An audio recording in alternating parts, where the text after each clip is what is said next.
All right, guys, welcome on in. It is Wednesday, middle of the work week. So I want to say I hope you guys are having a good day and you're enjoying your time at work, and it's almost over with for you. Today, we're going to be getting into something that's really controversial right now, and I think it's going to be an interesting live for us today because we have some things we need to talk about. For the longest, ever since from day dot, we've been, if you guys are like me and you listen to Candace Owens, we've been witnessing her call into question a lot of the narrative that the FBI has been giving us. And one thing that we all can agree on for sure, even if you do not agree with Candace Owens, is that information that we are getting from the FBI at a bare minimum is not trustworthy. It may end up being true. I highly, highly doubt it, but at the very least, it is untrustworthy. We're going to go over some of the blunders that the FBI has put out via Cash Patel.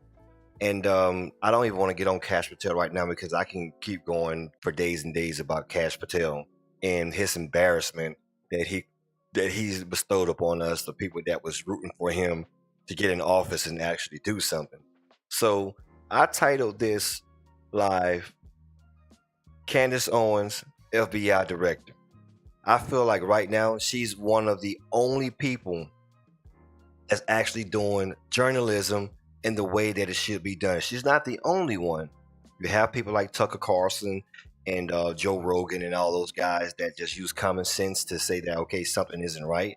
But when it comes down to Candace, when she locks in on you and she get that fang in you, oh man, there's no letting loose. So Candace from day dot, she called in question the narrative that the FBI has been giving us and saying from day dot that something isn't right.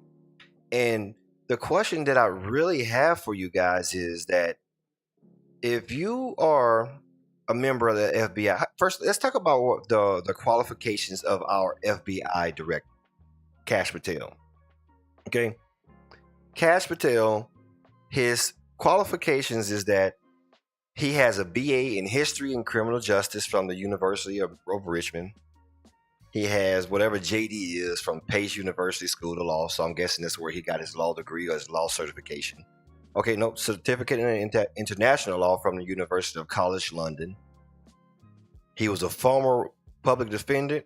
He was a federal prosecutor, and he was a counterterrorism official. He held roles in the DOJ, National Security Council, and as the chief of staff of the Secretary of Defense. And he authored a couple things. So you would think that with all these qualifications, and now that you are the main guy, the final say so of the FBI, that you would have done a more thorough investigation than what you have done. It took somebody like Candace Owens to get up here and do the things that you would have thought that someone like Cash Patel would have done. It took Candace Owens to sit there and see that something wasn't right about the shooting, the direction of the impact, things that was going on around them, the moving of the chair, the moving of the camera. I still to this day I haven't heard anything from Cash Patel about the guy that moved the camera behind Charlie Kirk while standing on the chair that Charlie Kirk was assassinated in as tampering with evidence. Now he may have said it, but I haven't seen it. And that right there alone should raise red flags that something is off about the situation. How can you have all these qualifications as the FBI director and you are missing the smallest details that you should have seen right off the rip? If Candace Owens saw it off the rip, you should have seen it as the FBI director off the rip. So that leads me to believe that either A, you're incompetent and we thought that you were the person for the job, or B, you're doing a major cover up. And if that is the case, we need to figure out why and what they have told you or what they have on you to make you go with this narrative that we know is not true. So now as of I think yesterday or the day before yesterday, I believe it was yesterday. Now he's putting out a statement saying that they are investigating other avenues or all the leads that's coming in for potential leads or suspects or whatever. And that's not really good for Cash Patel and the FBI director, being that they have a person in custody that they're getting ready to prosecute by the media and by the public. And you're saying that you're still looking for leads. Now, if I am the lawyer of the defendant, I'm gonna use that to my advantage and say, hey, listen, they have me, but they're still looking at other leads that somebody else may have done this. This makes no sense. And that brings up my other question that I brought up yesterday. Why did the first thing they bring up whenever they caught the assassin allegedly was the death penalty? And then you also got President Trump on TV saying that they wish that they can speed it up, giving us the impression that if they were to convict this guy, they're gonna try their best to get him prosecuted or executed fast. I think that's a big no-no, especially with all the misinformation and all the wrong think and all the videos coming out now that's saying he may just be the person that we're looking for. But we do know without a shadow of a doubt that he is not the only person. All right, so we're gonna get into a video of Candace Owens releasing some of the information that she did by herself, reaching out to people that had recordings, that were in touch with the people that had recordings. Gonna find out there's a whole other person that gave the policeman and the FBI directors that was on the ground a totally different description of what he saw, and a different description of the gun, which would feed into the narrative that there's no way that that particular rifle was the rifle that hit Charlie Kirk. So let's move on over here and see what Candace has uncovered.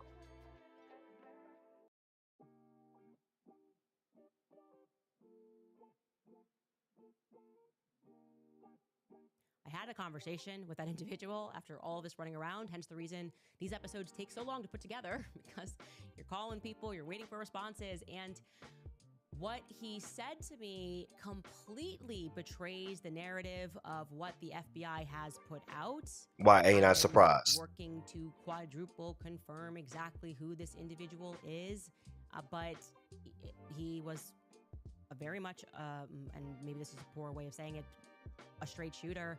Said, yes, I have a training. And I don't want to give too many identifying details here, but this person himself has a lot of experience with guns and knows guns and, helps to train people in that sort of a capacity, and said that they observed that individual, the FBI saying that the shooter dropped onto the roof at 12:15 didn't make sense to him.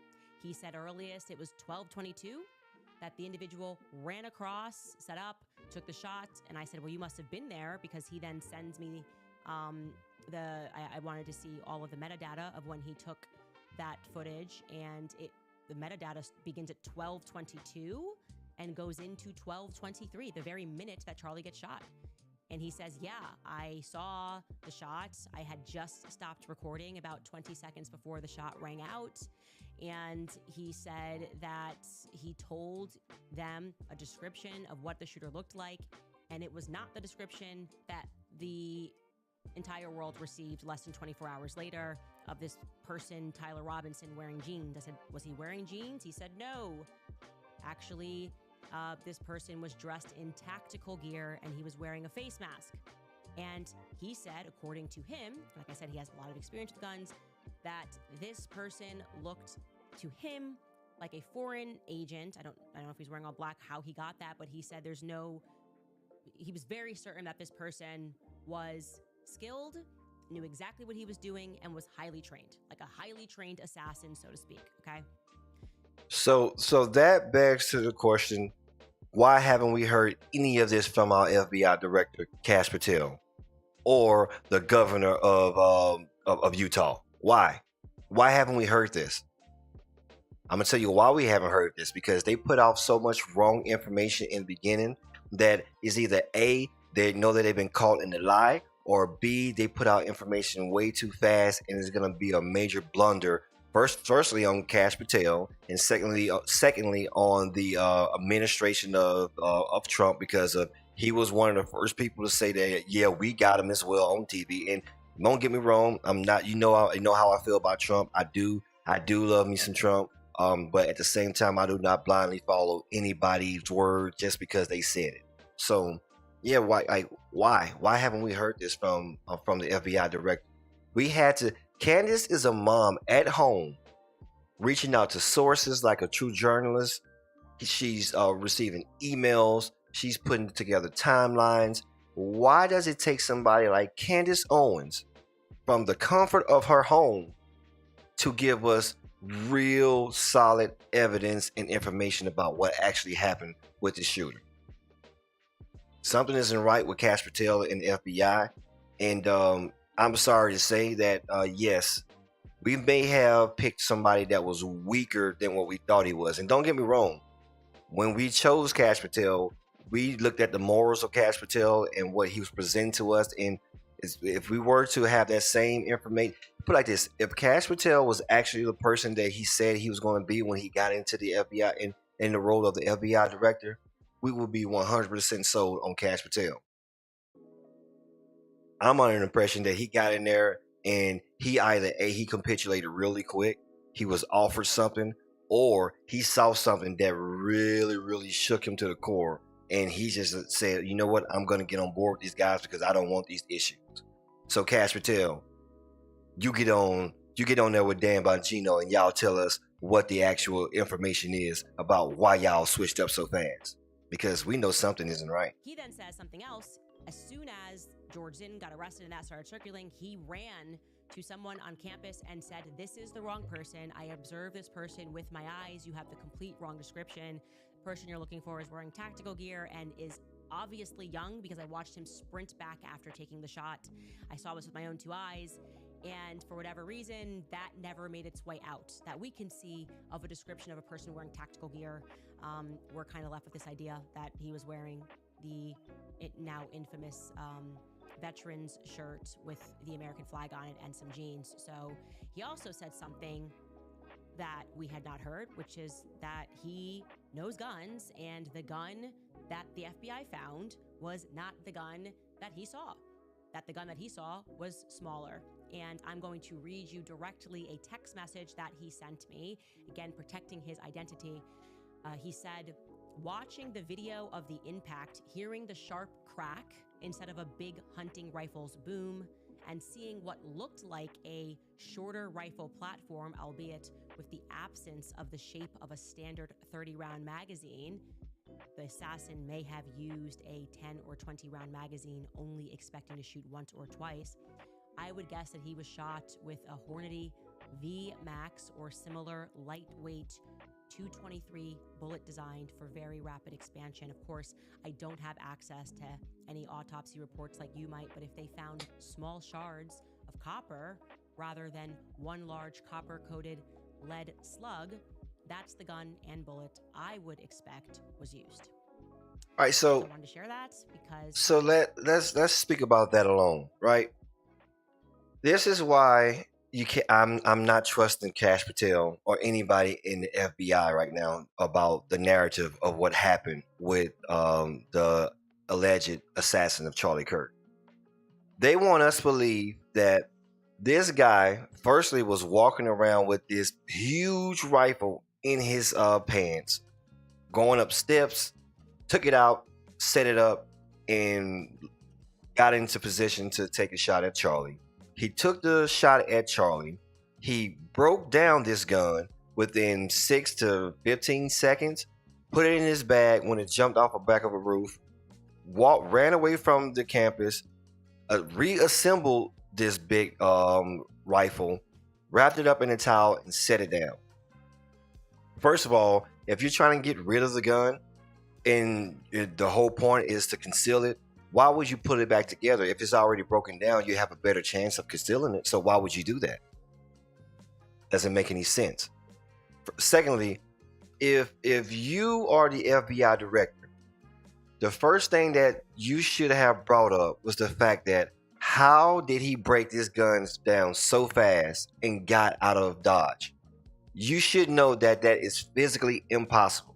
You can have somebody that has the fastest, like the most knowledge about guns and breaking down a gun, and they couldn't even do that within that time frame. Even if you paid them $1 million, they couldn't do it. So why wasn't that a red flag to you, Cash Patel? You've never spoken about that publicly. Why haven't you called into question that narrative? Why? Why haven't you, Cash Patel, or the governor of Utah? Why haven't you guys? You the one with the bachelor's degrees and the law degrees and you're a prosecutor and a criminal defender, whatever you were. Why didn't the perceived IQ that you have call into question that a person was able to disassemble and assemble, then disassemble again a rifle and get away from a scene? I'm gonna tell you why. Because you're full of shit. Know that a part of this entire thing was our upset at kind of being taken for a ride by the FBI. It makes no sense to me that they wouldn't share those details immediately while None. this manhunt was taking place. We got every other name and basically every other description, and we're told nothing like what this person who says that he was an eyewitness, he was the eyewitness to this, and that he went right in and said all this information. Why wouldn't you share the eyewitness report that you received that completely counters the narrative? And I would say, again, assuming this guy's story checks out, and it seems to me that it did, and he sent us the data, and we looked at the metadata that he was the person who took that video, it doesn't make sense to me. It literally makes no sense to me that they would obfuscate these details when they're speaking to the public. So, yeah. Like I said, we are exploring every lead here, and I just found that to be quite stunning. I don't know what to make of all of this. I guess what we make every single episode is the fact that they're just lying to us about everything. And that's what it's coming down to. They are just lying to us about everything because there's no way that we have people on the internet with no degrees, most of us no jobs, no experience in the FBI or criminal law enforcement, but we can find out the details that they have seemed to miss, and it's coming off to be a deliberate miss. Now we're gonna get into one of the most. I'm not even controversial because I'm gonna say this: if this footage ends up not being doctored and true, everybody in the FBI, especially the people at the top, has to go. They have to go. There's no way that you blunder something like this.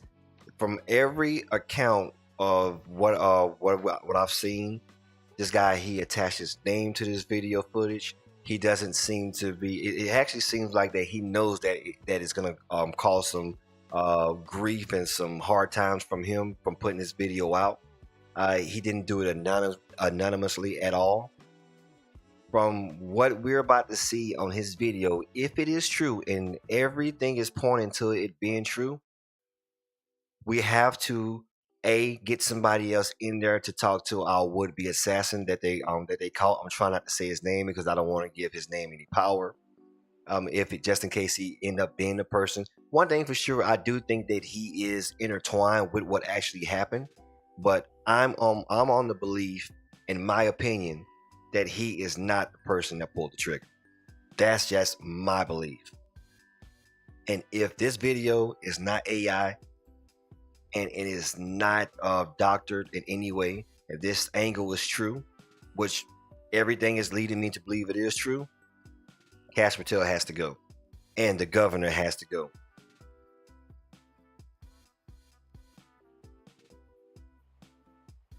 Ladies and gentlemen, I now have acquired proof that the FBI's official story is false, whether knowingly or unknowingly.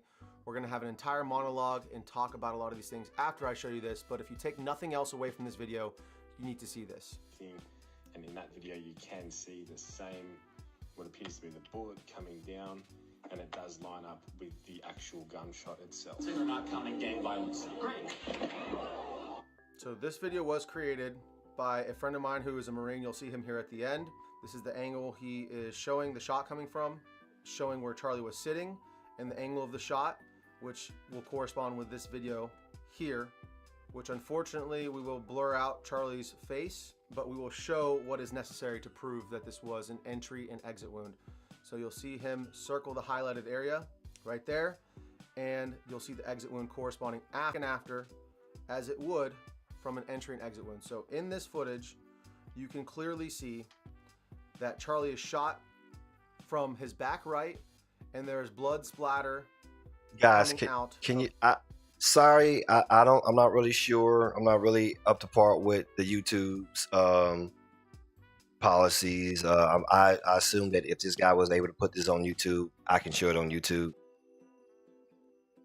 If we can clearly see that that impact came from behind Charlie,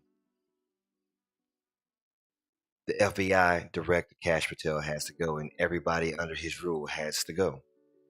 Now, I'm not talking about the people at the bottom, because often these guys are left out of what actually is going on, and they're just reporting on the facts that they are given from the people above them. But if this video is true, Charlie Kirk was not hit by the assassin on top of that building in front of him. There's no way possible. No way possible, guys. Hear me clearly. There is no way possible.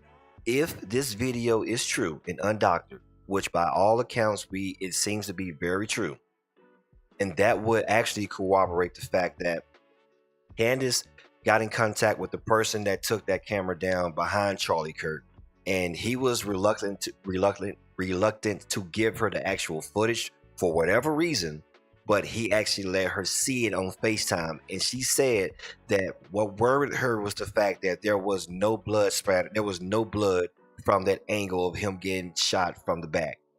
And this would explain why. Because the exit wound is not coming out from the back. It's coming out from the front of his neck, entering from the back. And the second thing is, that is not a 30-06 bullet hitting Charlie Kirk.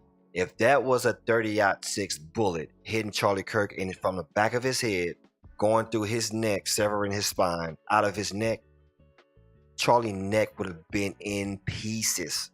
It would have been shredded. It would have been shredded. Even if that was something like a 3. Do you know how big? Do you know how big a 30-06 bullet is?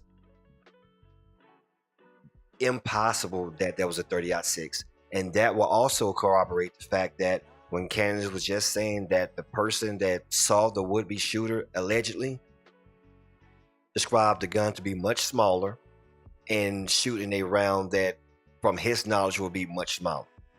Now that would line up a little bit more with the entry and exit wound of Charlie Kirk.